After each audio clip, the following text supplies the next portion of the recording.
bà chẳng chia đồng bốn nhưng trôi được không cầm thì Google Chrome bà phải chỗ đó cái này ní được kêu quay search được cái này ní search thật cách Chrome Print Smart Cam á bà hay dừng cho vài rồi á bà phải đó cái này ní xong được kêu cho cái này cách Chrome Print Smart Cam bà phải tiếp một tiết dừng chơi cho cái này sẽ là riêng nhận được Chrome bà đó cái này ní mua nè pra nâng cứ đôi kia rồi có tầm muối cho mùi nâng mua nè pra nè không cầm thì PLP rồi Việt Nam rụp rong là riêng nâng cứ đôi kia tay lấy sầm ngặt ní cứ dừng cọp lá cứ ban đồ rồi rồi nó không cầm thì ní cái tiền thì dừng đồ lấy sầm ngặt để copy Nam là rụp rong chẳng cô này cứ cho nằm ban phun ấy thật đồ đạiอย่างmạch mỗi tiết bờ sân chụp plek bàn này lấy thì miền cái đạ thá plek lấy sầm ngặtยังaiជួយបានអញ្ចឹងលោកគ្រូអ្នកគ្រូចុចកន្លែងផ្លេចលេខសម្ងាត់យើងអាចជួយបានហ្នឹងមកទៅដល់វាកម្មវិធីគេនឹងទាមទារព្រមមានខ្លះដែលត្រូវយើងបំពេញបើអញ្ចឹងយើងបំពេញតាមគេមកលក្ខខណ្ឌគេនឹងបញ្ចប់នឹងបង្ហាញលេខកូដដែលយើងបានផ្លេចហ្នឹងហើយអរគុណអញ្ចឹងបន្តទៅទៀតយើងចូលទៅកន្លែងចូលនេះមកបាទយើងចុចចូលមក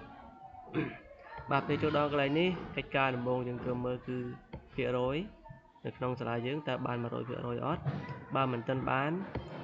នៅកន្លែងនេះគឺអត់លោតសញ្ញាគ្រីសទាំងអស់ទេនឹងលោតខ្វែងខ្លះណាកន្លែងណាដែលយើងមិនទាន់បានបំពេញលោតខ្វែងអញ្ចឹងបើសិនជាក្នុងករណីមានកន្លែងណាមិនទាន់បានបំពេញឬក៏ខ្វែងយើងចុចលើកន្លែងនោះមកហើយយើងទៅបំពេញឧទាហរណ៍ដូចជាប្រវត្តិរូបនោះអត់ចេញគ្រីសទេចេញខ្វែងអញ្ចឹងយើងចុចកន្លែងនេះមកបាទ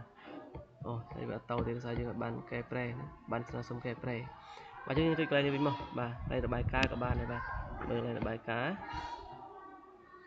បាទយើងមានហើយប្រវត្តិរូបណាពេលដែលយើងចង់កែប្រែយើងត្រូវស្នើសុំកែប្រែគេសិនណាព្រោះគេដាក់ឲ្យទម្រង់ទាំងអស់ត្រូវបានចាក់សូររបាយការណ៍របស់អ្នកត្រូវបានបញ្ជូនរួចហើយយើងសូមស្នើសុំការកែប្រែដើម្បីធ្វើបច្ចុប្បន្នភាពផ្នែកណាមួយអញ្ចឹងយើងចុចដើម្បីកែបានគឺយើងត្រូវសុំគេកែប្រែសិនចុចស្នើសុំកែប្រែមកបាទបើយើងចង់បាទនេះកន្លែងនេះក៏មានចុចកន្លែងណាក៏បានដែរស្នើសុំកែប្រែណាបាទអញ្ចឹង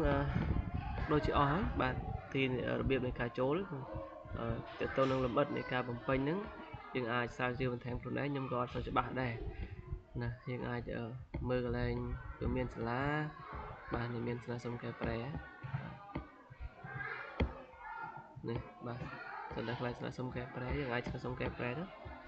បាទអញ្ចឹងដោយសារខ្ញុំបំពេញហើយយើងកិច្ចការយើងត្រូវធ្វើដូចបញ្ជាក់ពីដើមអញ្ចឹងថាយើងមានតែមួយចំណុចហ្នឹងគឺកន្លែងរបាយការណ៍ពេលដល់ចូលដល់កន្លែងរបាយការណ៍យើងមានប្រវត្តិរូបមានពើមានសាលាដល់ពេលយើងសូចនាករហ្នឹងវាលោតមកដល់កន្លែងសូចនាករហ្នឹងអញ្ចឹងកន្លែងដែលយើង